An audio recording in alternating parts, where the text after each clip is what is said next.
कल की शानदार तेजी के बाद दुनिया भर के बाजारों से अच्छे संकेत, लेकिन फिलहाल भारतीय बाजार में हल्की सुस्ती के साथ शुरुआत के आसार।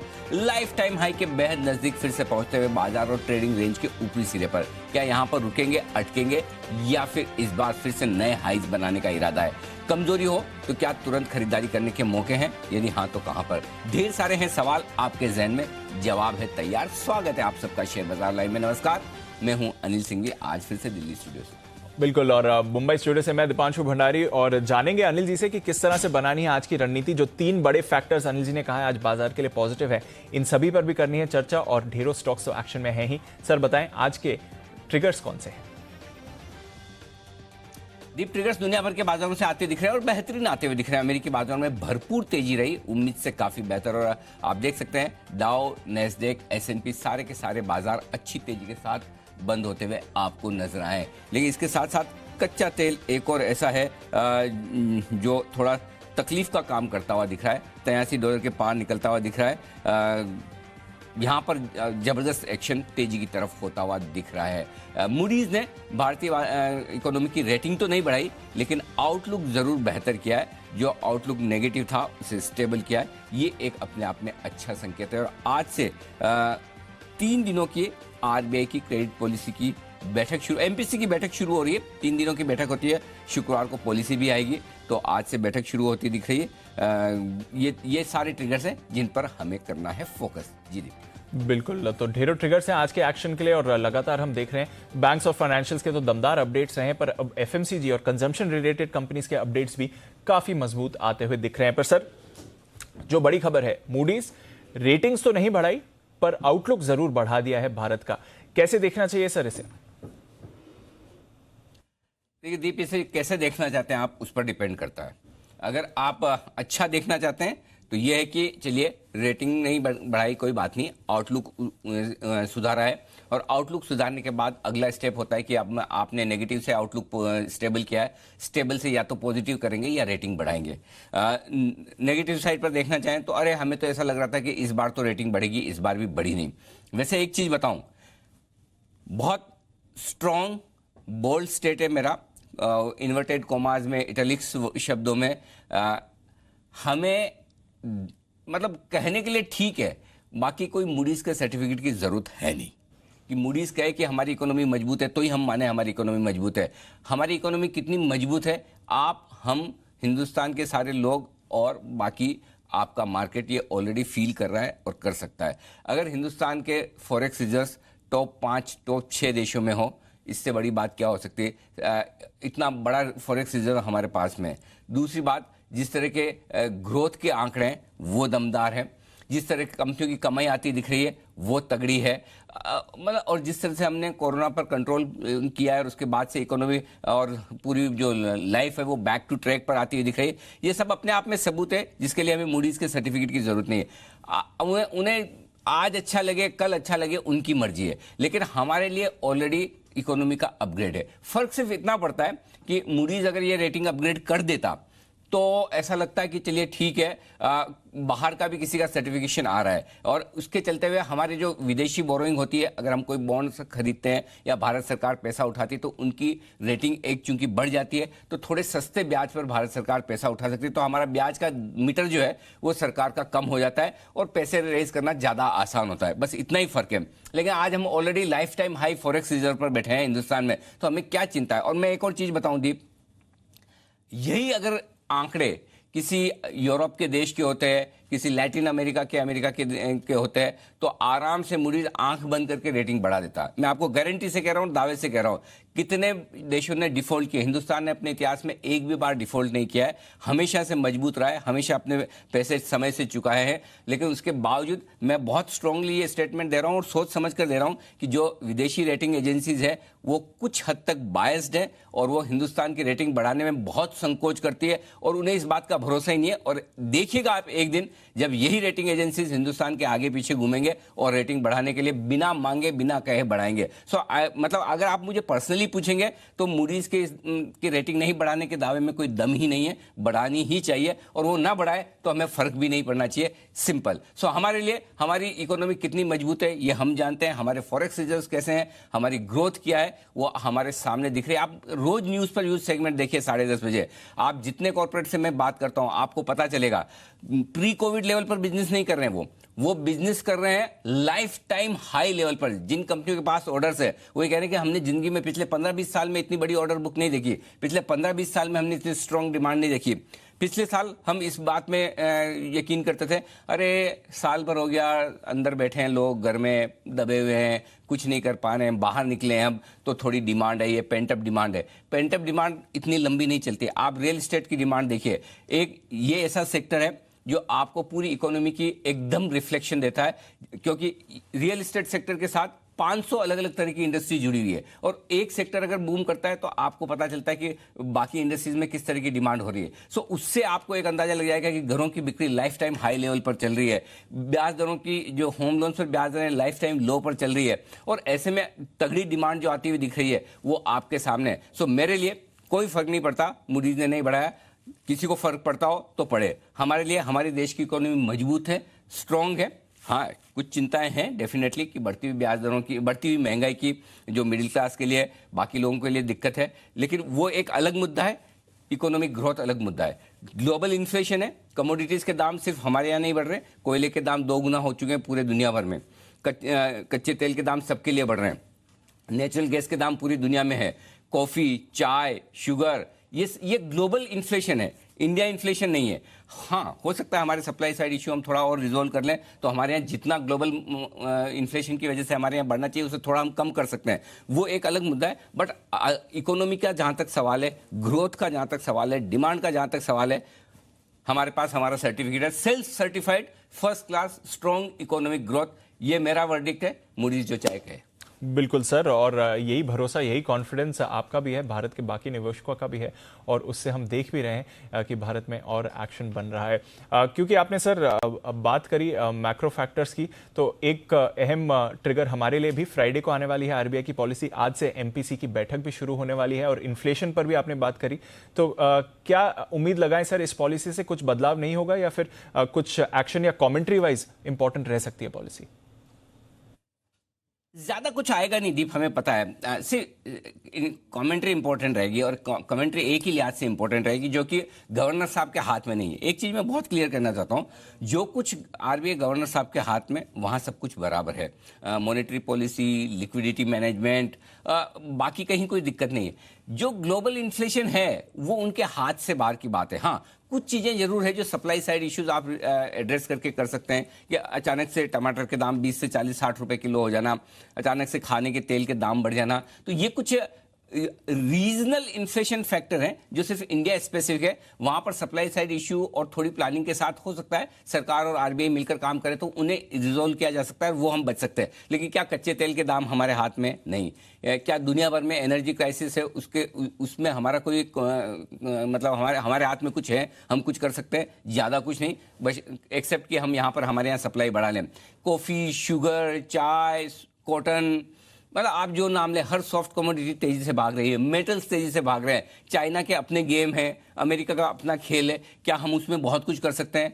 जवाब है ना। तो हमारे हाथ में जितना है उतना अगर हम ढंग से कर लें तब भी ठीक है। और उस लिहाज से मुझे लगता है आरबीआई गवर्नर साहब की कमेंट्री में मेरे लिए एक ही चीज सबसे इंपॉर्टेंट है, और वो ये कि गवर्नर साहब इन्फ्लेशन को लेकर कितने डरे हुए हैं, या इन्फ्लेशन काबू में आ जाएगा इसको लेकर कितने कॉन्फिडेंट है, वही बाजार की दिशा दशा तय करेगा। ग्रोथ को लेकर कहीं कोई चिंताएं है नहीं, और दिक्कत यही आती है दीप, अगर ग्रोथ को लेकर चिंताएं नहीं है और तब आरबीआई गवर्नर साहब ये कहेंगे अब ग्रोथ तो मेरी ट्रैक पर है, रहेगी भी, इस पर कोई डर नहीं है, अब मैं इन्फ्लेशन के लिहाज से थोड़ा टाइट कर सकता हूं, करेंगे नहीं, लेकिन वो टोन ऐसी रखे तो थोड़ा बाजार निराश हो सकता है।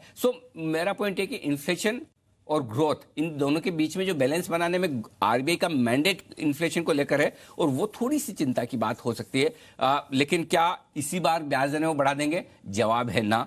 हल्की फुल्की कोई छेड़छाड़ रिवर्स रेपो रेट में कर दे तो कर दे, कोई खास बड़ी बात नहीं है, लेकिन कोई एक सिग्निफिकेंट, पहली चीज दरों में बदलाव कोई होगा नहीं। दूसरी चीज, बाकी और कहीं कोई समस्या नहीं है, ग्रोथ को लेकर वो सब अच्छा कहेंगे।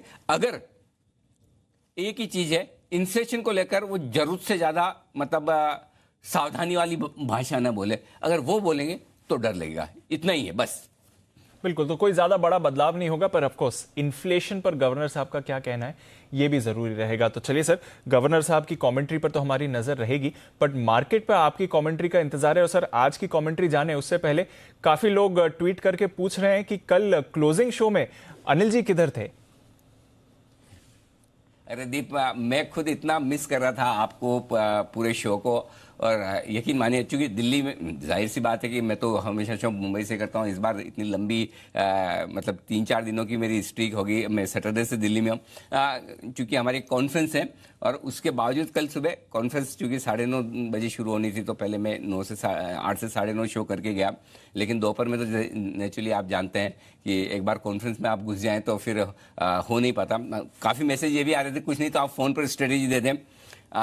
आपका प्यार मैं समझ सकता हूँ, आपकी ज़रूरत भी समझ सकता हूँ, लेकिन अब मैं प्रॉब्लम ये है कि मैं बैठ के मार्केट ही ट्रैक नहीं कर रहा था, तो बाहर निकलकर फोनर देने में अंदाज से देने वाली चीज़ नहीं। जब तक मैं डेटा पढ़ूँ ना, तब तक मुझे वो कॉन्फिडेंस आता नहीं है। और अगर मार्केट आंखों के सामने पूरे दिन भर है, जाहिर सी बात आप कॉन्फ्रेंस में ये तो देखेंगे नहीं हर वक्त चैनल किया, आप ओटीटी पर अपना चैनल देख रहे हैं आराम से ऐप पर कि क्या चल रहा है। सो फोकस वहाँ होता है, ट्रेनिंग पर होता है। हाँ, बाय द वे आपको बता दूं, हमें भी ट्रेनिंग की ज़रूरत होती है, हम भी ट्रेनिंग करते हैं। आप ये ना सोचें कि हम सिर्फ सिखाते हैं, सीखने का काम हमारा भी चलता रहता है। सो वो रीज़न था। बट हाँ, आज तो मॉर्निंग वाला शो तो मैं पूरा करूँगा ही करूँगा। दोपहर वाले शो में डीप ट्राई करूँगा कि मैं कर पाऊँ। आई होप कि कम से कम आधा शो तो करूँगा मैं शुरुआत में 2 बजे से, फिर देखते हैं क्या कुछ होता है। लेकिन हाँ, सबसे बड़ी बात, कल मैंने भी जिस तरह की रिकवरी हुई, जिस तरह की तेजी हुई, उसे मिस बहुत किया। बहुत ही शानदार रिकवरी रही बाजार में, और जिस तरह से 17,800 के ऊपर जाकर निफ्टी बंद हुआ, काबिले तारीफ है, इसमें कोई डाउट नहीं। कल मैं ये ज़रूर एक्सेप्ट करना चाहता हूँ कि मेरी उम्मीद से थोड़ी सी बेहतर तेजी हुई है कल के सेशन में, इसमें कोई डाउट नहीं। बिल्कुल सर, कल बढ़िया एक्शन रहा और बाजार ने भी आपको दोपहर के सेशन में मिस करा, पर आज का फिर एक्शन आप बताएं, क्योंकि कल 24 घंटे पहले एग्जैक्टली आपने कल के पैनिक में या ग्लोबल मार्केट की गिरावट में कहा था कि गैप डाउन मिले तो खरीदारी का मौका है।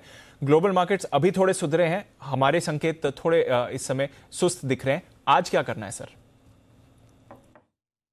देखो दीप, एक चीज समझ लीजिए अच्छे से, मैं डरने तो दूंगा नहीं आपको जब तक कि उसकी जरूरत नहीं।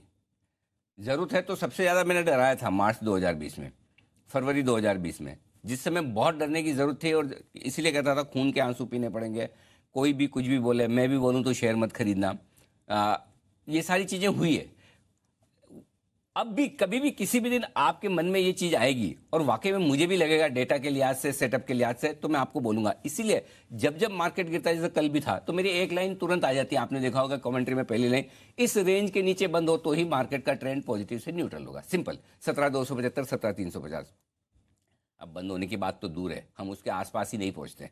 और होता क्या, देखिए, अगर आप जिस सपोर्ट रेंज को देख रहे हैं और जिसके नीचे बाजार बंद होता है, अगर आप उसके आसपास ही ना पहुंचे, उससे पहले ही आप घूम जाएं, तो फिर आपका कॉन्फिडेंस लेवल अलग होता है ना, कि अरे अभी तो बहुत दूर है, अनिल जी ने बोला वहां पहुंचेगा तो सोचेंगे। अब वहीं नहीं पहुंच रहा, उसके पहले से ही बाजार घूम रहा है, तो फिर दिक्कत क्या है? करेक्ट। सो इसलिए आपको बताने के पीछे ये ठीक उसी तरह से जैसे आपने आईपीओ में एप्लीकेशन किया, अलॉटमेंट मिल गया, स्टॉक डबल हो गया लिस्टिंग पर, तो फिर आप कभी बेचते ही नहीं है, क्योंकि आपका कॉन्फिडेंस लेवल ही अलग होता है। फिर भले 25% घट भी जाए तो आपको लगता है ठीक है ना, क्या फर्क पड़ा है, कोई दिक्कत वाली बात नहीं। सो मेरा पॉइंट सिंपल ये है कि आप डरिए, घबराइए मत। मार्केट रेंज बाउंड है, बाय ऑन डिप्स का है। मैं ऐसा भी नहीं कह रहा कि बहुत तेजी से एकदम भाग जाने वाला, उड़ जाने वाला है, न बहुत गिरेगा न बहुत बढ़ेगा, रेंज में रहेगा। उस रेंज में रहने पर आपके लिए खरीदारी के भरपूर मौके बनेंगे। उस पर करना है आपको फोकस। स्टॉक और सेक्टर स्पेसिफिक स्ट्रेटेजी के साथ आप चलते रहे, कोई दिक्कत की बात नहीं। ग्लोबल संकेत आज के लिए पॉजिटिव हैं, भले ही डाउ फ्यूचर्स आपको थोड़े नीचे दिख रहे हो, एसजीएक्स निफ्टी नीचे दिख रहा हो, मेरे लिए पॉजिटिव है। एफआईज के संकेत नेगेटिव साइड पर हैं, मिले जुले हैं लेकिन नेगेटिव। घरेलू फंड्स के संकेत न्यूट्रल साइड पर हैं, ऐसे आपको पॉजिटिव दिखेंगे। वायदा कारोबार के संकेत पॉजिटिव साइड पर लिखे हैं मैंने, कल भी थे आज भी है। सेंटिमेंट और ट्रेंड भी पॉजिटिव है, कल और आज में सेंटिमेंट में बदलाव हुआ है, न्यूट्रल से पॉजिटिव होता हुआ, ये सारे संकेत दीप आज के लिए। ओके, तो ये है आपके लिए आज के सारे संकेत। और जैसा अनिल जी कह रहे हैं, कोई घबराने की बात नहीं है।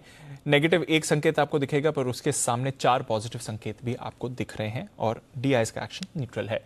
बताएं सर, फिर आज के लिए बड़े लेवल्स कौन से निकल कर आ रहे हैं? बड़े लेवल 17,750 दिन के लिए मजबूत सपोर्ट जो इस रेंज में आए तो सपोर्ट लेने की कोशिश करेगा निफ्टी, आसानी से तोड़ने वाला है नहीं। फिर भी इसके नीचे 17,575, 17,650 ब्लाइंड बाय जोन है, खरीदारी कीजिएगा। शॉर्ट कवरिंग भी अगर आए तो, आने की संभावना कम, लेकिन अगर आए तो। ऊपर 17,900, 17,950 हल्की फुल्की रुकावट का लेवल है, 940 भी कर सकते हैं इसको, 17,900, 940। ऊपर की तरफ 18,000, 18,075 अगर पार किए लाइफ टाइम हाई बने तो संभावना उसकी भी कम है। ये कंजेशन जोन है 900, 950 का, ये ध्यान में रखें। 947 का लाइफ हाई है आपका, वहां तक की एक जगह बनती है, और वो लाइफ हाई आपने ज्यादा पहले नहीं 24 सितंबर को बनाया है, वहां तक नजर रखिए आप। अब आइए बैंक निफ्टी। नहीं, अच्छा 900, 950 तो हायर, इसके ऊपर निकले तो 18,000, 18,075 ये लेवल देना मैं भूल गया। 18,000, 18,075 ऊपर की रेंज आपके लिए बनकर आएगी अगर पार निकले तो बैंक निफ्टी। अच्छा भाई द दीप, एक चीज और बताऊं, 17,950, 18,000, 17,900 के ऊपर बेसिकली 17,850 से 18,000, ये 150 पॉइंट की रेंज है ना, रुकने अटकने वाली रेंज है। 17,855 की आपकी लाइफ टाइम हाई क्लोजिंग है, 17,947 का लाइफ टाइम हाई है, 18,000 एक बड़ा साइकोलॉजिकल बैरियर है।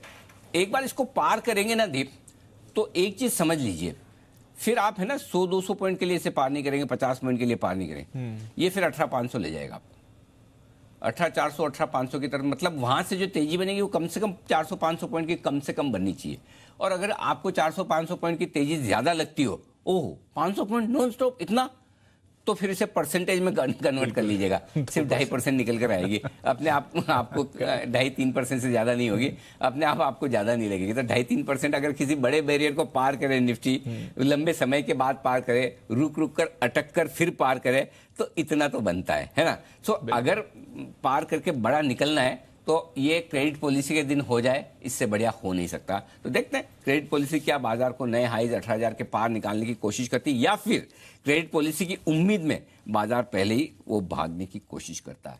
अब आइए बैंक निफ्टी के बड़े जोन बता दूं, 37,425, 37,575 दिन के लिए तुरंत प्रभाव से सपोर्ट जोन के तौर पर काम करेगा। इसके नीचे 37,250, 37,325 स्ट्रॉन्ग बाय जोन है, जहां खरीदारी और शॉर्ट कवरिंग दोनों ही आपको करनी है। ऊपर 37,925, 38,100, ये 250 पॉइंट की रेंज, हल्की फुल्की रुकावट, पार निकलने पर 38,175 से 38,350 की रेंज है। लाइफ हाई 38,377 का बनाया है, उसे थोड़ा सा नीचे 38,350। लाइफ हाई क्लोजिंग 38,171 की है, वो रेंज क्लोजिंग से लेकर लाइफ हाई की रेंज ये आपके लिए जी। तो ये है दीप आपके लिए बड़ी रेंज। बिल्कुल, तो बड़े लेवल्स इंपॉर्टेंट रहेंगे। थोड़ा कंजेशन जोन ऊपर के सर पर आएगा, पर वो क्रॉस करने के बाद बाजार नई तेजी में आते हुए दिख सकते हैं। आज के लिए ट्रेडिंग रेंज क्या रहेगी सर? ट्रेडिंग रेंज आज के लिए 17,750, 17,900 दिन की छोटी रेंज, 17,700, 17,950 मीडियम रेंज, 17,650, 18,000 बड़ी रेंज। ये लेकर चले आप निफ्टी के लिए आज दिन के लिए। आज से लेवल क्रिस्टल क्लियर है, 10-10 पॉइंट इधर उधर आप देख लीजिए, बाकी और कुछ बात नहीं खास, इसमें कोई फर्क है नहीं। बैंक निफ्टी 37,575, 37,925 ये बैंक निफ्टी की रेंज है।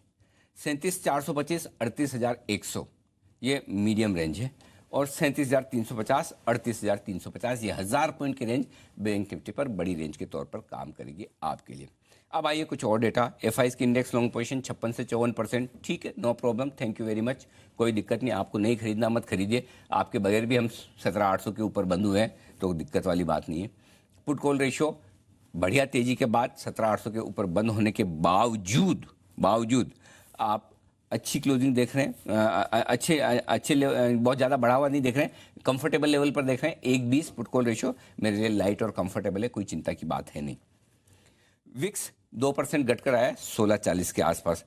तो ये सारे लेवल मेरे ख्याल से 17,800 के ऊपर तीसरी क्लोजिंग है ये जो हमें कल मिली है, तो थर्ड या फोर्थ बेस्ट क्लोजिंग है निफ्टी पर अब तक की हमारे लिए। जी दीप, बिल्कुल बढ़िया क्लोजिंग रही है, और अच्छी बात है कि कल की रिकवरी में भी पीसीआर ज्यादा अनकंफर्टेबल नहीं हो रहा है और एफआईएस की लॉन्ग पोजीशंस कमी हुई हैं, तो अच्छे संकेत हैं इस समय बाजार के। अब पोजीशंस की बात करते हैं सर, मौजूदा पोजीशंस वाले क्या करें आज? एंजॉय करें। सबसे पहले आप कुछ भी काम करें, एंजॉय जरूर करें। और जिनकी पोजीशन है वो स्टॉप लॉस 17,600 का लगाकर एंजॉय कर सकते हैं, डे ट्रेडर के लिहाज से भी और क्लोजिंग बेसिस पर भी। बेसिकली मतलब स्टॉप लॉस दूर का निकल कर आता है दीप, 17,500 के आसपास का। अब 300 सवा 300 पॉइंट दूर का स्टॉप लॉस देना अच्छा नहीं लगता, इसलिए जिनको बहुत छोटा रखना है वो 17,700 के आसपास का रख ले, मीडियम रखना है 17,600 का रखें, दूर का स्टॉप लॉस रखना है 17,500 का रखें। ये स्टॉप लॉस इसलिए मैंने बीच का आपको 17,600 को दे दिया। बैंक निफ्टी 37,200 इंट्राडे और क्लोजिंग बेसिस पे स्टॉप लॉस रखें। जिनको छोटा रखना है वो 37,500 का भी रख सकते हैं, अपनी श्रद्धा पर है, आपने किस लेवल पर लॉन्ग किया हुआ है और आपकी रिस्क लेने की ताकत कितनी है, उस हिसाब से आपको स्टॉप लॉस रखना है। स्टॉप लॉस का कोई स्टैंडर्ड फॉर्मूला नहीं है, ये पैरासीटामोल नहीं है कि सबको बुखार में दे दो बुखार नीचे आ जाएगा। हर एक के लिए अलग अलग तरीके का ट्रीटमेंट होता है, तो हर एक के लिए स्टॉप लॉस अपनी रिस्क और अपनी एंट्री पॉइंट के लिहाज से होता है। अगर आपने एंट्री समझिए 17,600 पर की है तो आप 100 पॉइंट और नीचे अफोर्ड कर सकते हैं स्टॉप लॉस, राइट। या फिर अपने प्रॉफिट को बचाने के लिए ट्रेलिंग स्टॉप लॉस लेकर चल सकते हैं, तो आपकी स्ट्रेटेजी अलग होगी। आपने 17,800 पर कल लॉन्ग किए तो आपकी स्ट्रेटेजी स्टॉप लॉस की अलग होगी। तो स्टॉप लॉस हमारे बंसल जी भले ही कहते हैं उसके साथ छेड़छाड़ नहीं, लेकिन छेड़छाड़ उस स्टॉप लॉस के साथ नहीं जो सिर्फ बंसल जी देते हैं। मैं जो स्टॉप लॉस देता हूं उसके साथ आप चाहिए जितनी छेड़छाड़ करें, जहां करें, जहां मर्जी हो करें, कोई दिक्कत नहीं। बंसल जी मेरी स्ट्रेटेजी ठीक है, मेरे स्टॉप लॉस के साथ जहां जिसकी जो एंट्री पॉइंट है, क्योंकि आप तो एंट्री पॉइंट भी बताते हैं, करेक्ट। तो आपको पता है कि यहाँ एंट्री करनी तो यहाँ स्टॉप लॉस होना चाहिए। मेरा तो मुझे पता नहीं निफ्टी में लोगों ने किस किस लेवल पे एंट्री की, तो छेड़छाड़ करे तो कोई दिक्कत नहीं ना। नहीं अनिल जी, आजकल मैं जो देख रहा हूँ अनिल जी, आजकल आपको ज्यादा ही छेड़छाड़ कर रहे हैं। जब बॉम्बे स्टूडियो में थे तो एक दिन आशु मदान जी, अगले दिन विकास सेठी जी, मुझे लगा मैं सेफ हूँ, मुझे क्या पता था 2-3 दिन बाद आप दिल्ली आके मेरे को कुणाल जी को भी लपेटेंगे। तो अनिल जी बिल्कुल आप जो बोल रहे हैं ऑन अ लाइटर नोट अलग बात है, लेकिन बिल्कुल सही बोल रहे हैं। हमारा अनिल जी एक अलग होता है, हम तो टेक्निकली कर रहे होते हैं, आप सब चीजों को मिक्स करके कर रहे हैं, तो बिल्कुल। तो दीप ये आपके लिए स्टॉप लॉस के लेवल है। शॉर्ट पोजीशन के भी बता दूं, 18,000 अब स्टॉप लॉस रखें, लाइफ टाइम हाई के पार निकलकर थोड़ा टिके करें 18,000 के ऊपर, तो वहां पर स्टॉप लॉस रखें आप शॉर्ट पोजीशन पे। बैंक निफ्टी पर 38,000 का रख सकते हैं आप स्टॉप लॉस, ये आपके लिए लेवल है इंट्राडे और क्लोजिंग बेसिस पर। जी दीप बिल्कुल, तो स्टॉप लॉस से छेड़छाड़ नहीं करनी है और बढ़िया लेवल्स हैं, लेवल्स बाजार रिस्पेक्ट भी कर रहे हैं, रखें नजर वहां पर। बताएं सर फिर नई पोजीशंस के लिए आपकी क्या सलाह है आज? खरीदे निफ्टी 17,650 या 17,600 जो आपको ठीक लगे वो स्टॉप लॉस लगाएं। मैं 17,650 का ही दे रहा हूं, ज्यादा दूर का नहीं। कल का लो 17,640 है, एक काम करो दीप इसको 17,600 ही करा दो। 17,600 के स्टॉप लॉस के साथ खरीदिए। 17,850, 900, 940 और 990 ये 4 टारगेट के लिए करनी है निफ्टी में आपको खरीदारी। जितना नीचे खुले उतना जल्दी और उतना ज्यादा खरीदें। बस आज 8 बजे नहीं बोला हूँ, 8:20-22 पे बोला हूँ, कम से कम इतना लेट बोला हूँ ताकि 8 बजे बोले फिर 8 बजे से मूव शुरू होता है धीरे धीरे। तो अच्छा है, डाउ फ्यूचर्स ½ % नीचे है, करीबन 150 पॉइंट, तो आपको एक अच्छा मौका मिलेगा नीचे एंट्री करने का। मेरे ख्याल से 17,700 750 की रेंज में आता है, तो वहाँ डेफिनेटली खरीदना चाहिए 17,600 के स्टॉप के साथ। 850, 900, 940 और 990 के टारगेट के लिए जो लोग शॉर्ट करना चाहते हैं 17,900 से मूड बनाएं, 17,950 पर बेच सकते हैं। स्टिक स्टॉप लॉस होगा 17,850 का, थोड़ा दूर दे रहा हूं मैं आप 18,050 का स्टॉप लॉस होगा आपके लिए, थोड़ा दूर का होगा स्टॉप लॉस। 18,050 के स्टॉप लॉस के साथ बेचिए। नीचे के टारगेट जो बनेंगे वो बनेंगे 17,850, 17,825, 17,750, 700 और 650। ये सारे टारगेट हैं जिनके लिए निफ्टी में आपको ऊपर में बिकवाली भी करनी चाहिए। अब आइए बैंक निफ्टी। 2 तरीके, एक तो इंतजार करें अच्छी शिकारी की तरह, अपनी रेंज में आने दें शिकार को, और आपका शिकार है बैंक निफ्टी और रेंज है 37,350 37,425 की। इस रेंज में आए, किसी के इन्विटेशन का इंतजार ना करें, मेरे भी नहीं, आप तुरंत प्रभाव से उसी वक्त लपक लें, खरीद लें। स्टॉप लॉस 37,200 का स्ट्रिक्ट लगाएं। ऊपर का टारगेट 37,575, 675, 750, 825 ये टारगेट हैं जिनके लिए आपको करनी है खरीदारी। और दूसरा तरीका है वो एग्रेसिव ट्रेडर्स के लिए जिन्हें खरीदारी करनी चाहिए। क्यों करनी चाहिए उसकी रीजन भी ये है कि जिस तरह से एक तो पॉलिसी आने वाली है, पॉलिसी के पहले बैंकिंग शेयरों का बिल्टअप देखना। दूसरा रेटिंग अपग्रेड भले ना आया हो लेकिन आउटलुक अपग्रेड भी आया है बैंक्स के लिए, उसे एक तरह से मैं तो पॉजिटिव मानता हूं। तो उस लिहाज से अगर आज कमजोरी के साथ बैंक्स की शुरुआत हो तो आपको 37,550 के स्ट्रिक्ट स्टॉप लॉस के साथ खरीदें, या इसके आसपास आए तो यहां खरीद लें। ऊपर का टारगेट 37,925, 38,100, 38,175 होगा। ये तीसरा टारगेट 38,675 नहीं, इस तीसरे टारगेट को परिवर्तन करें हम, 38,175 और उसके बाद 38,350। ये सारे टारगेट हैं 37,925, 38,100, 38,175, 675 नहीं 175 और 38,350, ये सारे टारगेट हैं जिनके लिए बैंक निफ्टी में करनी है आपको खरीदारी। जो लोग बैंक निफ्टी शॉर्ट करना चाहते हैं जरूर करें, शॉक फरमाएं। अगर आए बैंक निफ्टी 38,100, 38,350 की रेंज में, वहां से आपको शॉर्ट करना सोचना चाहिए। अगर 3 लोट करने, पहला 38,100 पर होगा, दूसरा 38,175 पे होगा, तीसरा 38,350 पर होगा, ये 3 लोट। और अगर एक ही करना है तो 38,350 का इंतजार करें, 2 करना है तो 38,100 पे भी कर लें, 38,350 आए तो और कर लें। आप अपनी स्ट्रेटेजी इस हिसाब से बना लें। स्टॉप लॉस 38,500 का होगा। टारगेट नीचे के जो बनेंगे 37,925, 37,825, 37,750, 37,600 तक के टारगेट के लिए करनी है आपको, ऊपर में बिक वाली भी। जी दी क्लियर है सर। तो सारे के सारे लेवल्स आपके लिए आज के इंपॉर्टेंट, जहां पर आपको रखनी है नजर और बनानी है स्ट्रैटेजी। जैसा कल आशीष बता भी रहे थे सर, बैन लिस्ट पहली एंट्री इस सीरीज की नैल्को आ गया है, तो देखते हैं। कल थोड़ा सुस्त था ट्रेड में भी, देखते हैं अब बैन में आने के बाद और सुस्ती इस पर रहती है कि नहीं।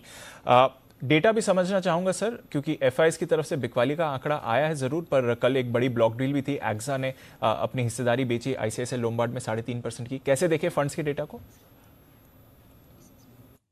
फंड्स के डेटा देखिए 2700 करोड़ की ये डील थी, जो उसमें मेरे ख्याल से वो एफआईएस की सेलिंग में आया होगा, तो उसको मिलाकर देखें 1900 करोड़ का, यानी कि नेट 800 करोड़ की खरीदारी है अगर कैश में इस तरीके से देखा जाए तो, ब्लॉक डील को हटाकर।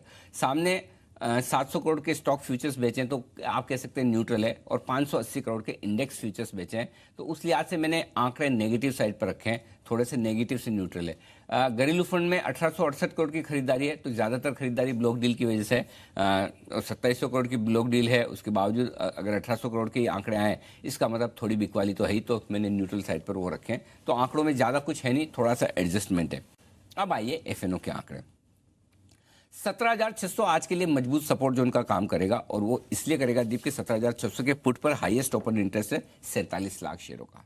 उससे पहले 17,700 एक अच्छी सपोर्ट है, क्योंकि वहाँ 44 लाख शेयर है, ज़्यादा फर्क नहीं है, तो 17,700 आपके लिए तुरंत सपोर्ट हो गया। और इसीलिए मैं बार बार कह रहा हूँ 17,700, 17,750 पहला एंट्री पॉइंट बनता है आपके लिए बाजार में। ऊपर 17,800 हल्की फुल्की रुकावट का लेवल है, उसके आसपास हम शायद खुलेंगे, थोड़े से नीचे 20-25 पॉइंट नीचे 17,800 के आसपास। 17,800 फिर थोड़ा कशमकश वाला लेवल होगा। ऊपर की तरफ 17,900 पे हल्की रुकावट है, और 18,000 बड़ी रुकावट का लेवल। फिलहाल एफएनओ डेटा जो बता रहे हैं वही कह रहे हैं, बड़ी रेंज के तौर पर देखेंगे 17,600, 18,000 है, छोटी रेंज के तौर पर देखेंगे 17,700, 17,900 है। ये आपके लिए डेटा में दिख रहा है निफ्टी पर। आइए बैंक निफ्टी 37,500 मेक और ब्रेक लेवल है आज के लिए, जो जहां से आप 200-250 पॉइंट, 300 पॉइंट ऊपर बंद हुए हैं। क्यों? 37,500 के पुट पे 18 लाख शेयर हैं और कॉल्स पर 15 लाख शेयर हैं। तो जैसे आप 37,500, 575 की रेंज में आएंगे दीप, वहां पर आपको ऑलरेडी जो कॉल राइटर्स बैठा है 37,500 का, वो अपनी कॉल राइटिंग में जो नेगेटिव पोजीशन बनी हुई है नुकसान में, उसकी शॉर्ट कवरिंग करने की कोशिश भी करेगा। तो पहले इसके आसपास सपोर्ट लेने की कोशिश करेगा। और परफेक्ट रेंज आज बैंक निफ्टी के लिए जो सपोर्ट की निकल कर आती है वो है 37,425 से 37,575। मुझे लगता है इस रेंज में कंसोलिडेट करेगा अगर नीचे आता है तो। ऊपर 38,000 के आसपास रुकावट है, तो 37,900, 38,000 के आसपास हम रुकेंगे। 17 लाख शेयर वहां पर हाईएस्ट ओपन इंटरेस्ट कॉल्स पर है, उस पर थोड़ी रुकावट की बात होगी। जीती बिल्कुल। तो यह है आपके लिए सारे के सारे इंपॉर्टेंट लेवल्स आज के लिए, डेटा का विश्लेषण और साथ ही बाजार का मूड माहौल भी।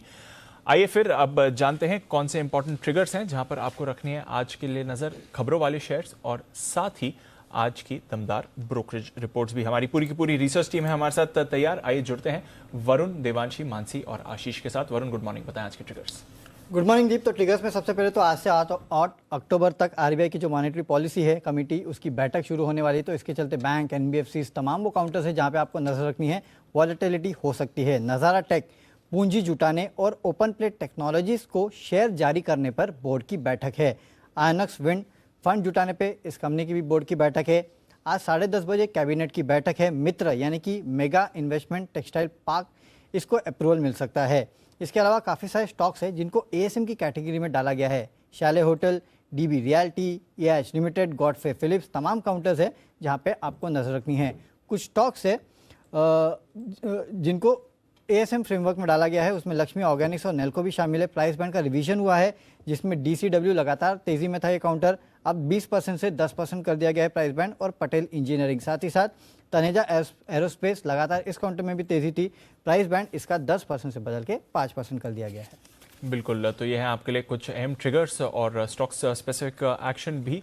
देवांशी, गुड मॉर्निंग, बताएं आज के खबरों वाले शेयर्स कौन से हैं? Good morning Deepanshu. आज सबसे पहले आपको टाटा मोटर्स, M&M, अशोक लेलैंड, इन सब पर नजर रखनी है क्योंकि सरकार ने स्क्रैपेज पॉलिसी को अब नोटिफाई कर दिया है और स्क्रैपेज पॉलिसी इंसेंटिव 1 अप्रैल 2022 से मिलने लगेगी। पुरानी गाड़ी स्क्रैपेज में देने से जो नई का रजिस्ट्रेशन फीस है वो माफ हो जाएगी, जो कि एक पॉजिटिव ट्रिगर था और इन सब स्टॉक्स पर आपको आज फोकस करके चलना है। फिलिप्स कार्बन QIP कल शाम को बंद हुआ था और QIP के जरिए 400 करोड़ रुपए कंपनी ने जुटाए हैं। 244 रुपीज प्रति शेयर के भाव पर 1.6 करोड़ शेयर्स अलॉट किए हैं। फ्लो प्राइस से करीब 4.6% के डिस्काउंट पर फाइनल प्राइस तय की गई है। इसके साथ ही बजाज फाइनेंस Q2 के जो अपडेट्स आते हुए दिखे हैं वो काफी पॉजिटिव हैं। इनकी जो कस्टमर फ्रेंचाइजी है उसमें बढ़त होती हुई दिखी है। उनका कस्टमर बेस सालाना आधार पर 20% तक बढ़ता हुआ दिखा है। YOY बेसिस पर 5% तक की बढ़त है। इसके साथ ही जो अब नई लोन बुक है उसमें भी बढ़त होती हुई दिखी है। 75% तक की बढ़त YOY बेसिस पर और क्वार्टर बेसिस पर 37% तक की बढ़त इस बार आती हुई दिखी है। इसके साथ ही RBL बैंक, यहाँ पे भी आप देखिए जो Q2 के अपडेट्स आते हुए दिखे हैं वो पॉजिटिव हैं। इनके टोटल डिपॉजिट्स में 17% तक की बढ़त है और साथ ही इनके जो लोन्स या एडवांसेस हैं उसमें 1% तक की बढ़त इस बार आती हुई दिखी है। AU स्मॉल फाइनेंस बैंक, यहाँ पे भी पॉजिटिव अपडेट्स आपको इस क्वार्टर में आते हुए दिखे हैं। इनके टोटल डिपॉजिट्स में 45% तक की बढ़त है और साथ ही ग्रॉस एडवांसेस 30% से ज्यादा बढ़ते हुए दिखे हैं। क्वार्टर बेसिस पर भी आप देखिए 5% तक की बढ़त है और साथ ही इनका जो कलेक्शन एफिशिएंसी है वो काफी बेहतर होता हुआ दिखा है। इस बार 110% पर पहुंचता हुआ दिखा है। 110% था, वहां से कम हुआ है इस बार सितंबर में, तो इस पर भी आपको फोकस करना है। हल्का सा कम हुआ है लेकिन 100% के ऊपर बना हुआ है। और मेरिको Q2 के जो अपडेट्स आते हुए दिखे हैं इस पर नजर रखिए। कंपनी का कहना है कि जो सितंबर तिमाही है वहां पे मांग मजबूत होती हुई दिखी है। रेवेन्यू ग्रोथ इस बार लोअर 20s के डिजिट में आते हुए दिखे हैं। जो वॉल्यूम ग्रोथ है वो डबल डिजिट रही है। वैल्यू एडेड हेयर ऑयल्स है जहां पे अच्छी ग्रोथ देखने मिली है। डबल डिजिट ग्रोथ इस सेगमेंट में भी देखने मिला है। साथ ही जो खाद्य तेल की कीमतें हैं उसमें काफी उतार चढ़ाव देखने मिला था और इसी के चलते सफोला एडिबल ऑयल्स का जो प्रदर्शन है वो हल्का सा कमजोर आता हुआ दिखा है। फूड प्रीमियम पर्सनल केयर का प्रदर्शन इस बार अच्छा था, तो इसी के चलते इस बार जो नतीजे हैं इस पर भी नजर रहेगी। बिल्कुल, तो बैंकिंग और फाइनेंशियल्स के तो अपडेट्स अच्छे रहे हैं, साथ ही कंजम्पशन रिलेटेड भी अपडेट्स ठीक ठाक आते हुए दिख रहे हैं। मानसी, गुड मॉर्निंग, बताएं आपके पास भी कुछ क्वार्टरली अपडेट्स हैं और साथ ही खबरें हैं, क्या हैं? बिल्कुल Deepanshu, good morning. Godrej consumer company के Q2 अपडेट्स आते हुए दिखे हैं। सितंबर तिमाही में मांग स्थिर रही है। वॉल्यूम ग्रोथ और प्राइस इंक्रीज के चलते इंडिया में डबल डिजिट सेल्स ग्रोथ की उम्मीद कंपनी लगाकर चल रही है। इनके होम केयर और पर्सनल केयर कैटेगरी की बिक्री जो है वो बढ़ी है। इंडोनेशिया बिजनेस की अगर बात करें, वहां पर कांस्टेंट करेंसी सेल्स में मार्जिनल डिक्लाइन देखने को मिला है, लेकिन Godrej Africa, USA, middle east में ग्रोथ मोमेंटम जो है वो जारी रहा है और लैटिन अमेरिका, सार्क बिजनेसेस में भी एक सॉफ्ट ट्रेंड फिलहाल देखने को मिल रहा है, लेकिन Q2 update on positive side दिख रहे हैं। केम्प्लास, सनमार पिछले 2 क्वार्टर्स यानी H1 FY 21-22 के अपडेट्स आते हुए दिख रहे हैं। कोरोना की दूसरी लहर का कंपनी के उत्पादन पर कोई असर नहीं पड़ता हुआ दिखा है। इनफैक्ट कंपनी और उसके सब्सिडरीज के प्रोडक्शंस जो है उसमें 30 से 35% की बढ़त सालाना आधार पर देखने को मिल रही है। JSW स्टील, हिंडाल्को, JSPL, इन पर फोकस रखना होगा क्योंकि कैप्टिव माइन से 50% कोयला बेचने को मंजूरी मिलती हुई दिखी है। कैप्टिव माइन से थर्ड पार्टी को कोयला बेचना आसान होगा। इससे 100 कैप्टिव कोयला माइंस को फायदा मिलता हुआ दिखेगा। जी बिजनेस की खबर पर मोहर लगती हुई यहां पर देखिए, जिसके चलते JSW स्टील, हिंडाल्को, JSPL पर नजर रखें। फ्यूचर रिटेल से जुड़ी एक खबर है। फ्यूचर 11 स्टोर्स को भारत में डेवलप करने के जो मास्टर फ्रेंचाइजी अग्रीमेंट थे उसे म्यूचुअली टर्मिनेट किया गया है। टर्मिनेशन की वजह यहां पर बताई जा रही है फ्यूचर 7 फ्रेंचाइजी फीस नहीं दे पा रही थी और साथ ही जो स्टोर ओपनिंग के टारगेट्स थे उसे भी पूरा नहीं कर पा रही थी। 3 कंपनियों के बीच ये अग्रीमेंट हुआ था, 7-Eleven, Future 7 India Convenience Limited और Future Corporate Resource Private Limited. ये करार इनके बीच हुआ था, अब टर्मिनेट होता हुआ दिखा है। रेमंड पर फोकस रखिए। बिना नई जमीन अधिग्रहण के जॉइंट डेवलपमेंट के जरिए थाने से आगे अब डेवलपमेंट का प्लान कंपनी बनाकर चल रही है। प्रेस रिलीज रही जिसमें उन्होंने कहा पहले फेज में थाने में 10 लाख वर्ग फुट का ग्रेड 1 कमर्शियल स्पेस बनाने की योजना है और साथ ही रेजिडेंशियल पर भी फोकस है। 10 लाख वर्ग फुट के प्रीमियम रेजिडेंशियल यूनिट्स भी बनाने की योजना कंपनी लेकर चल रही है। बिल्कुल, और लगातार हम भी आपको बता रहे हैं कैसे रेमंड वैल्यू क्रिएशन की तरफ बढ़ती हुई दिख रही है और अब रियल एस्टेट कारोबार में एक अहम डेवलपमेंट आता हुआ। पर वरुण, कुछ फाइनल खबरें आपके पास भी हैं, बताएं इनके बारे में। डेफिनेटली, सबसे पहले जी एंटरटेनमेंट यहाँ पे नजर रखेगा क्योंकि 7 अक्टूबर को NCLT में मामले की सुनवाई है। बोर्ड के गाइडलाइन के मुताबिक हाईकोर्ट में अर्जी दी है। इसके अलावा इन्वेस्ट को OFI ग्लोबल की अर्जी को अवैध करार देने की मांग की गई है। शेयर होल्डर्स के हित में कानून के मुताबिक सही कदम उठाएंगे। वहीं SL ग्रुप के फाउंडर और चेयरमैन सुभाष चंद्रा जी की तरफ से कमेंट्स आए हैं। उन्होंने इन्वेस्को से दरअसल सवाल पूछे हैं कि क्यों वो पुनीत गोयनका जी को निकालना चाहते हैं। उन्होंने इन्वेस्को ने अभी तक कोई ट्रांसपेरेंसी नहीं रखी है कि क्यों वो निकालना चाहते हैं पुनीत गोयनका जी को। इस तरह के स्टेटमेंट सुभाष चंद्रा जी ने कहे हैं। साथ ही साथ अगर पुनीत गोयनका जी को निकाला जाता है तो ये कंपनी को रन कौन करेगा और क्या इन्वेस्को किसी के साथ डील कर चुका है, ये सारे सवाल जो है वो सुभाष चंद्रा जी ने इन्वेस्को से पूछे हैं। इसके अलावा कुछ बल्क डील्स है जिसमें IG पेट्रो यहाँ पे बड़े इन्वेस्टर्स की तरफ से 1.64 लाख शेयर्स खरीदे गए हैं 896 के भाव पे और गेटवे डिस्ट्रीपार्क्स में अमनसा होल्डिंग ने करीब 4.79 लाख शेयर्स बेचे हैं अक्टूबर 1 को, जो होल्डिंग है 6.69 से घटकर अब 6.31% हो गई है। ओके, तो ये है आपके लिए कुछ और अहम खबरें जहां पर रखनी है नजर डालते हैं आज के ब्रोकरेज एक्शन पर भी FIR में।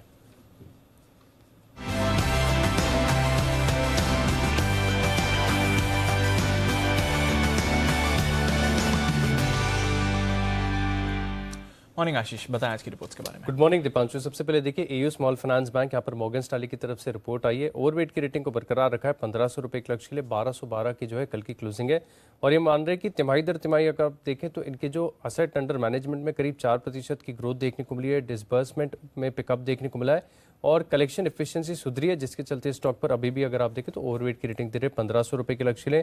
बजाज फाइनेंस यहाँ पर भी क्वार्टरली अपडेट्स आए और इसके बाद क्रेडिट स्विस की रिपोर्ट आई है और न्यूट्रल की रेटिंग को बरकरार रखा और लक्ष्य बढ़ाकर 7500 रुपए का कर दिया है। 7723 की जो है कल की क्लोजिंग है। इसके अलावा नजर रखनी है आपको पेट्रोनेट LNG पर। यहाँ पर गोल्डमैन सैक्स की तरफ से रिपोर्ट आई है जहाँ पर रेटिंग को अब कट कर दिया है और ये जो है अब बिकवाली की राय दे रहे हैं करीब 225 रुपए के लक्ष्य के लिए, हालांकि 233 के आसपास की कल की क्लोजिंग है। रिलायंस इंडस्ट्रीज JP मॉर्गन की तरफ से रिपोर्ट है, न्यूट्रल की रेटिंग को बरकरार रखा है और लक्ष्य जो है 2250 रुपए से बढ़ाकर 2465 रुपए कर दिया है। ऑयल इंडिया में गजब की तेजी देखी जा रही है। गोल्डमैन सैक्स की तरफ से रिपोर्ट आई है, हालांकि जो रेटिंग है इसे खरीदारी की राय से अब घटाकर न्यूट्रल की रेटिंग दी गई है, लेकिन लक्ष्य दिया इन्होंने 270 रुपए का। 243 की जो है कल की क्लोजिंग है। इसके अलावा GCPL गोदरेज कंज्यूमर इनकी तरफ से भी जो है क्वार्टरली हाईलाइट्स आए हैं। CLSA की रिपोर्ट है जहां पर आउट परफॉर्म की रेटिंग को बरकरार रखा है 1050 रुपए के लक्ष्य के लिए और ये मान रहे कि डबल डिजिट ग्रोथ देखने को मिली है। इंडोनेशिया और लैटिन अमेरिका के कारोबार में हल्की सी सुस्ती है, लेकिन ओवरऑल जो ग्रोथ आंकड़े पेश किए कंपनी की तरफ से अच्छे देखने को मिले। मेरे को यहाँ पर CLSA की तरफ से रिपोर्ट आई है, अंडरवेट की रेटिंग को बरकरार रखा है 550 रुपए के लक्ष्य में, 558 जो है कल की क्लोजिंग है। और अंत में टेक स्टॉक्स पर भी फोकस रखेगा क्योंकि मॉर्गन स्टैनली ने ढेर सारे जो IT स्टॉक्स हैं इनके टारगेट प्राइस में रिवीजन किया, इन्हें एडजस्ट किया है। माइंट्री पर जो है रेटिंग को भी रिवाइज किया है और यहाँ पर अब जो है ओवरवेट से ये इक्वल वेट की रेटिंग दे रहे हैं और जो इन्होंने लक्ष्य है वो 3450 से बढ़ाकर 4250 रुपए कर दिया है।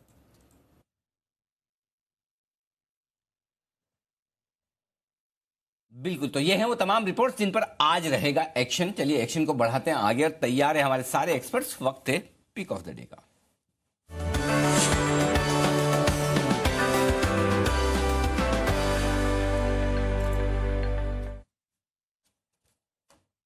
मंसल जी, आज सुबह सुबह एकदम, वैसे तो आप सारे मेहमानों में सबसे पहले आप ही पहुंचते हैं, मतलब आपकी पंक्चुअलिटी तो लाजवाब है, इसमें कोई डाउट नहीं, लेकिन आज तो कुछ ज़्यादा ही जल्दी पहुंचे आप।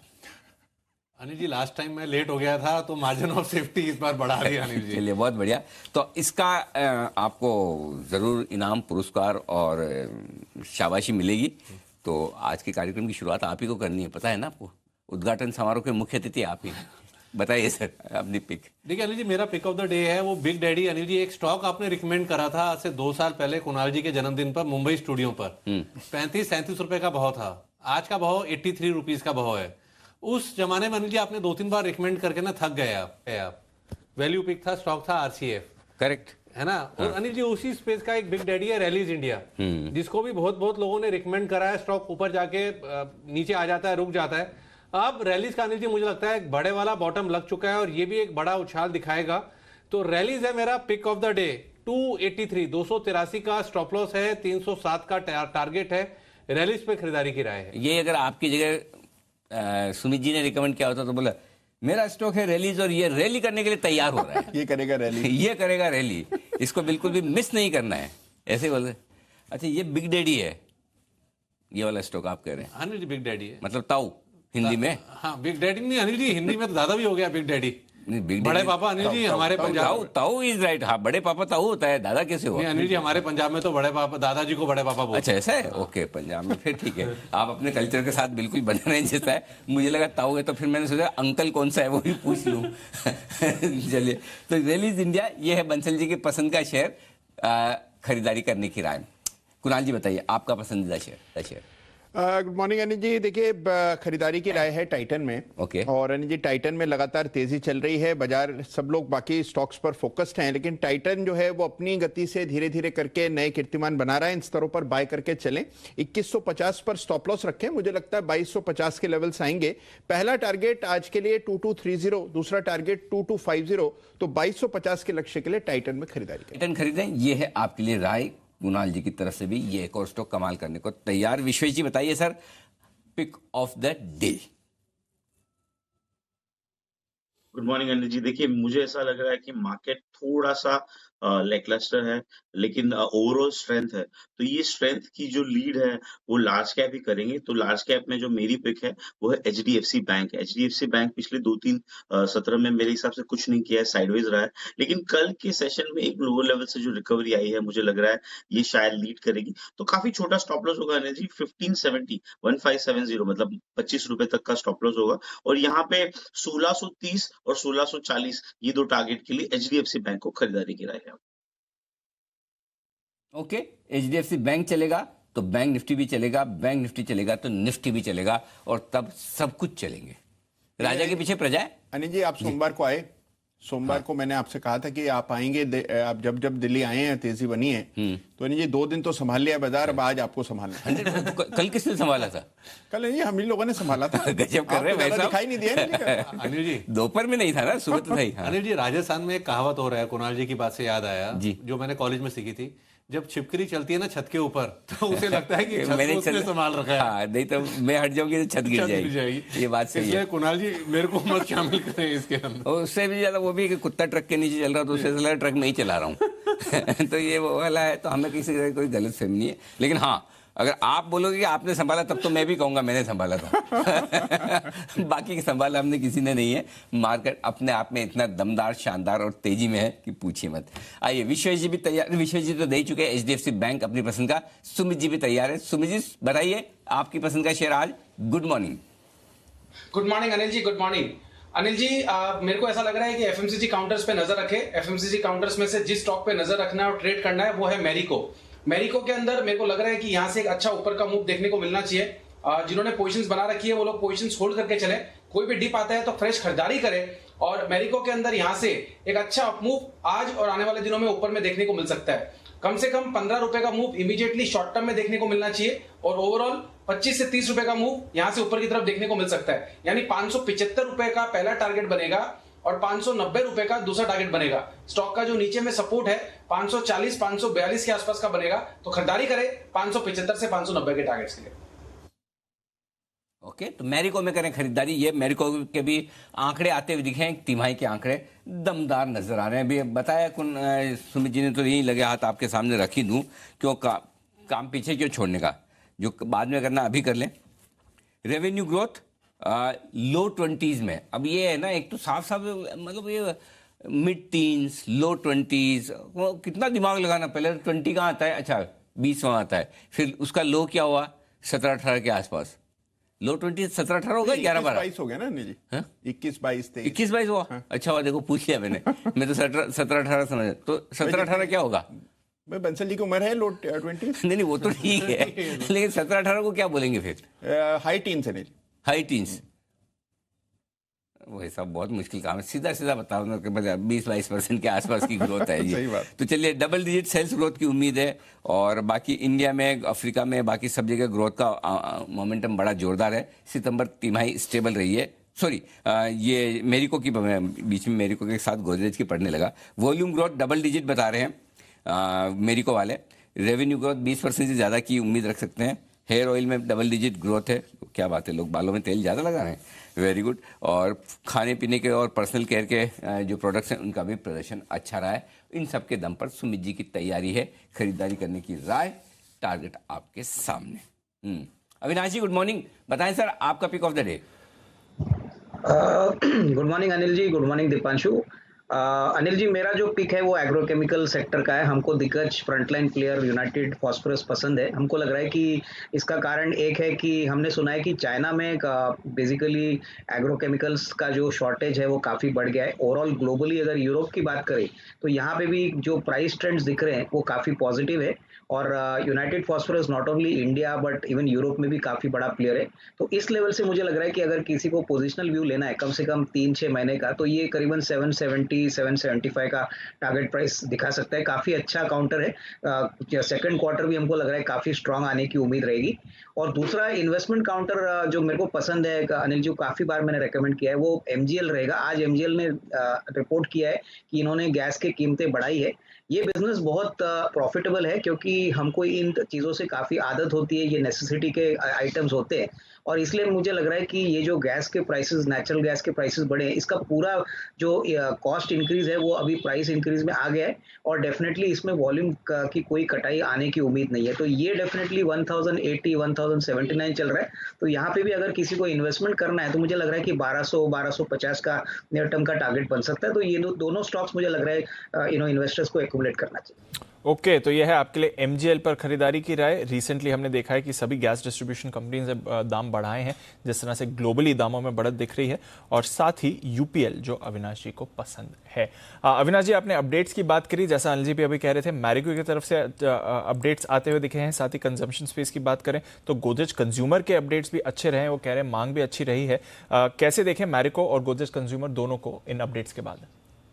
नहीं, मुझे लग रहा है कि दीपांशु, मैरिको डेफिनेटली अपडेट्स ठीक ठाक है, लेकिन मुझे लग रहा है गोदरेज कंज्यूमर में डेफिनेटली मुझे लग रहा है कि इनका प्रोडक्ट बेस बहुत और डाइवर्सिफाइड है। इनका ग्लोबल मार्केट भी एक्सपोजर है, प्लस डोमेस्टिक मार्केट में ये काफ़ी बड़े प्लेयर है एफएमसीजी में। तो मुझे लग रहा है कि कहीं ना कहीं अगर किसी को पोजीशंस रिजल्ट्स के पहले लेनी है तो मैं गोदरेज कंज्यूमर पे ज़्यादा पॉजिटिव हूँ। तो मुझे लग रहा है कि अगर किसी को शॉर्ट टर्म या मीडियम टर्म पोजीशन लेनी है तो गोदरेज कंज्यूमर पे जरूर ले, क्योंकि यहाँ पे अगर मैनेजमेंट की कमेंट्री भी अगर पॉजिटिव आती है तो डेफिनेटली इसमें कोई डाउट नहीं कि इसमें अच्छा रिस्क रिवॉर्ड बन सकता है। तो I would prefer Godrej consumer. और मैरिको में डेफिनेटली स्टडी मूवमेंट रहेगा। आई थिंक रिजल्ट्स के बाद हम देखेंगे कि वॉल्यूम ग्रोथ कितना वैल्यू में और प्रॉफिटेबिलिटी में कन्वर्ट हो चुका है। तो Godrej consumer would be my top pick. Okay, तो गोदरेज कंज्यूमर पर है भरोसा। अविनाश जी का नजर रखिए इस पर। अपडेट्स की बात करें तो अपडेट तो आरबीएल बैंक की तरफ से भी आया है और विश्वेश जी ठीक ठाक अपडेट रहा है आरबीएल बैंक की तरफ से। उतना मोमेंटम इसने नहीं दिखाया जितना शायद बाकी बैंक स्टॉक्स में दिखा। कल थोड़ा रिकवर होकर सपाट ही बंद हुआ, पर आरबीएल बैंक पर कोई राय या फिर इसी रेंज में रहने वाला है विश्वेश जी? Good morning Deepanshu. देखिए, मुझे ऐसा लग रहा है कि आरबीएल बैंक ने कंपैरेटिवली अच्छा पुल बैक किया है और IndusInd bank out perform definitely कर रहा है। लेकिन मुझे लग रहा है अभी इमीडिएटली अगला जो रेजिस्टेंस है वो 200 डे एक्सपोनेंशियल एवरेज जो है वो 210 के आसपास है। तो जब तक स्टॉक 190 के नीचे नहीं जाता है, so you can consider as a trade as well. 190 के स्टॉप लॉस से या रिवर्सल से इसका अगर लॉन्ग किया जाए तो मेरे हिसाब से 200 डे एवरेज जो है वो टारगेट होना चाहिए, जो 210 के आसपास है। 210 के ऊपर फिर हम रिव्यू करेंगे कि शायद स्टॉक में मीडियम टर्म बॉटम हो गया कि नहीं। लेकिन फिलहाल के लिए 210 should be the immediate hurdle. Okay, तो 210 का इमीडिएट हर्डल रहेगा आरबीएल बैंक पर। इस पर रखनी है नजर। कल हम बात भी कर रहे थे क्लोजिंग शो में Sumit ji, AU small finance bank की, और टुवर्ड्स एंड ऑफ ट्रेड एक स्पाइक भी आते हुए दिखा था। इस पर अपडेट भी बैंक की तरफ से अच्छा आते हुए दिखा है। एयू स्मॉल फाइनेंस बैंक आज क्या कर सकता है सुमित जी? दीपांशु, पोजीशंस होल्ड करना है। एयू स्मॉल फाइनेंस बैंक 1200 के ऊपर आया है और सस्टेन कर रहा है। स्टॉक के अंदर यहां से मोमेंटम बनना चाहिए और ऊपर में मेरे को लग रहा है कि एयू स्मॉल फाइनेंस में 1250 से 1270 तक का मूव ऊपर में देखने को मिल सकता है। तो एयू स्मॉल फाइनेंस में पोजीशंस होल्ड करें। नीचे में जो इसका सपोर्ट और स्टॉप लॉस दिखाई दे रहा है 1170 के आसपास का सपोर्ट है। 1170 के स्टॉप लॉस से पोजीशंस होल्ड करें 1250 से 1270 के टारगेट्स के लिए। ओके, 1250 से 1270 के टारगेट के लिए AU small finance bank position को होल्ड करके चलनी है। वागले साहब भी हमारे साथ हैं तैयार। वागले साहब, गुड मॉर्निंग, बताएं pick of the day sir. Deepanshu good morning, Anil ji good morning. मेरा पिक ऑफ द डे है एसबीआई लाइफ। कल एक ब्रेकआउट आया है, मुझे लगता है आज फॉलोअप मूव आनी चाहिए। 1262 का बंद है, 1240 का मेरा स्टॉप लॉस होगा और 1320 15-20 तक की मैं अपसाइड देख रहा हूँ आज और कल में। ओके, तो ये है आपके लिए एसबीआई लाइफ। इस पर हम कल भी एक्शन देख रहे थे। एसबीआई लाइफ, एचडीएफसी लाइफ दोनों टुवर्ड्स एंड ऑफ ट्रेड आपको बढ़िया मूव दिखाकर गए हैं और आज उसी का कंटिन्यूएशन आप देख सकते हैं। कल क्लोजिंग शो का भी पहला कॉल इन्हीं काउंटर्स पर आते हुए दिखा था। बजाज फाइनेंस, वागले साहब, इस पर भी आपकी राय लेनी है। कल भी क्लोजिंग में हम एक्शन देख रहे थे बजाज फाइनेंस पर और कंपनी की तरफ से भी अच्छा अपडेट आते हुए दिखा है, बल्कि कस्टमर काउंट को तो डबल किया है। क्या करें सर बजाज फाइनेंस की चार्ट में? दीपांशु, शायद आपने कल पूछा था या परसों पूछा था और मेरा जवाब था कि ये 8000 की तरफ की मूव की शुरुआत है और उसको मैं मेंटेन करता हूं। अभी 7720-22 के आसपास बंद है। मुझे लगता है ये अगले कुछ दिनों में 8000-8050 तक जाना चाहिए। अभी ये आज होगा या कल होगा या 1 से 2 दिनों में, 3 दिनों में होगा, ये कहना मुश्किल है। जब तक ये स्टॉक 7600 के ऊपर रहता है, स्ट्रेंथ बनी रहेगी। मोमेंटम कभी भी 3 दिनों में, 4 दिनों में आ सकता है और ये स्टॉक 8050 तक जाना चाहिए। ओके, तो ये है आपके लिए राय इस वक्त आती हुई बजाज फाइनेंस पर। स्क्रैपेज पॉलिसी पर नोटिफिकेशन आ गया है। अविनाश जी अपनी राय दें, क्या है पसंद आपको कोई स्टॉक ऑटो स्पेस में जो खरीदना चाहिए? नहीं, मुझे लग रहा है कि अनिल जी, स्क्रैपेज पॉलिसी में एक अच्छी बात हुई है कि जो रोड टैक्स है वो कम से कम 7-8 गुना बना है अगर व्हीकल स्क्रैपेज पॉलिसी में जाती नहीं है। तो यहाँ पे जो कमर्शियल व्हीकल सेक्टर है वो मुझे लग रहा है कि पहला सेगमेंट होगा जहाँ पे सबसे ज्यादा व्हीकल्स पुराने हैं 15 साल के ऊपर। तो यहाँ पे मैं समझता हूँ कि अशोक लेलैंड, टाटा मोटर्स दोनों काउंटर्स में पॉजिटिव सेंटिमेंट्स आज देखने को मिलेंगे। डेफिनेटली इसमें कोई डाउट नहीं कि कमर्शियल व्हीकल्स में टाटा मोटर्स सबसे बड़ा खिलाड़ी है, तो यहाँ पे आपको रब ऑफ इफेक्ट देखने को मिलेगा। और दूसरी एक कंपनी जो इसके लिए बेनिफिट करेगी, जो ई कॉमर्स का धंधा करती है, वो एमएसटीसी है। एमएसटीसी का एक डिवीजन है जो यहाँ पे ये रिसाइकलिंग होता है और इंडिया में एकमात्र एक कंपनी है। तो मुझे लग रहा है कि ये स्क्रैपेज पॉलिसी का जो न्यूज़ फ्लो है, इसका बेनिफिट आपको एमएसटीसी के काउंटर को भी मिलेगा। तो मेरे ख्याल से इसके ऊपर भी इन्वेस्टर्स को नजर रखनी चाहिए। काफी पॉजिटिव इन्होंने कमेंट्री पिछले क्वार्टर में दी थी। तो टाटा मोटर्स और एमएसटीसी, ये दोनों विकल्प अच्छे लग रहे हैं।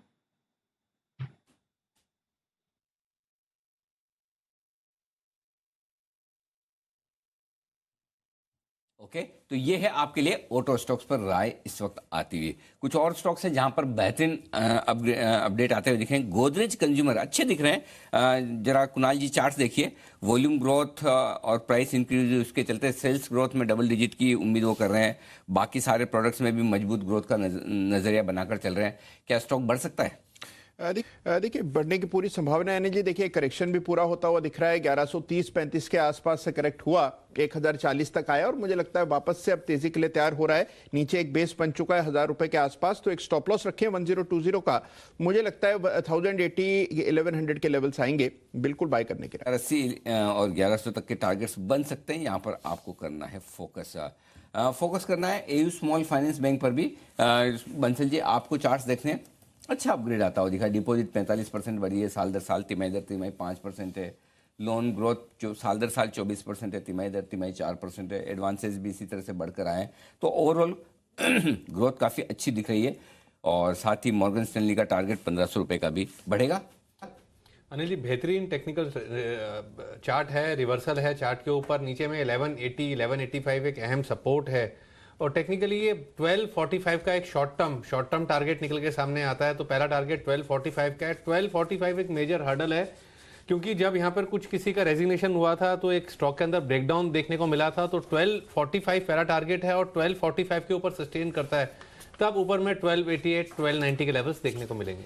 ओके, तो नजर रखिए, सारे काउंटर्स अपडेट्स आपको आते हुए दिखे हैं और आज एक्शन में भी बने हुए दिखेंगे।